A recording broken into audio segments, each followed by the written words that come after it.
विश्व प्रसिद्ध fashion designer र लेखिका क्रिजेडा रोड्रिगजले यो लेख क्यान्सरबाट पीडित भएर मर्नु अघि अस्पतालको बेडबाट लेखेकी थिइन्।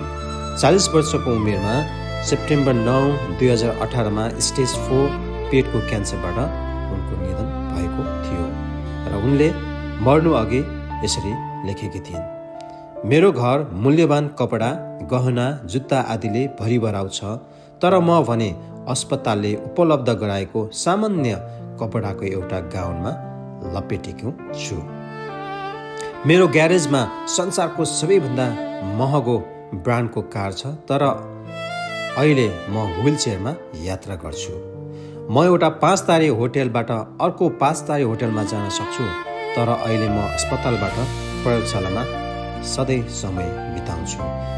मेरो घर दरबार जस्तै छ, तर म अस्पतालमा डबल साइजको बेडमा सुतिरहेको छु।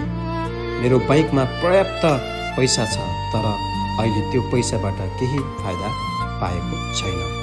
मैले सयौं मानिसहरूलाई अटोग्राफ दिएँ, तर आज डाक्टरको नोट मेरो अटोग्राफ भएको छ। मेरो कपाल सजाउन मसँग 7 ब्युटिसियन थिए। आज मेरो टाउकोमा एउटै कपाल छैन। निजी जेटमा म जहाँ चाहन्छु उड्न सक्छु, तर अहिले मलाई अस्पतालको गेटसम्म पुग्न पनि 2 जना मानिसको सहयोग चाहिन्छ।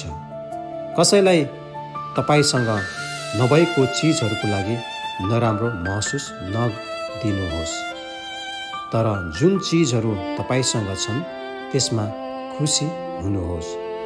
तपाईलाई माया गर्नेहरूको आनन्द लिनुहोस्। खानेकुरा धेरै भए पनि मेरो आहार दिनमा 2 चक्की र राति केही थोपा नुन पानी मात्र हो। यो घर, यो कार, यो जेट, यो फर्निचर, यति धेरै बैंक खाता, यति धेरै प्रतिष्ठा, प्रसिद्धि, ती मध्ये कुनै पनि मेरो लागि काम गर्दैन। यी कुनै पनि कुराले मलाई अहिले राहत दिन सक्दैन। त्यसैले वास्तविक जीवन भनेको धेरै मानिसहरूलाई सान्त्वना दिनु र तिनीहरूको अनुहारमा मुस्कान लाग्नु। र उहाँले त्यसरी आफू मर्नुभन्दा अगाडि अस्पतालको बेडबाट धेरै नै भावुक सन्देश आज संसारलाई छोडेर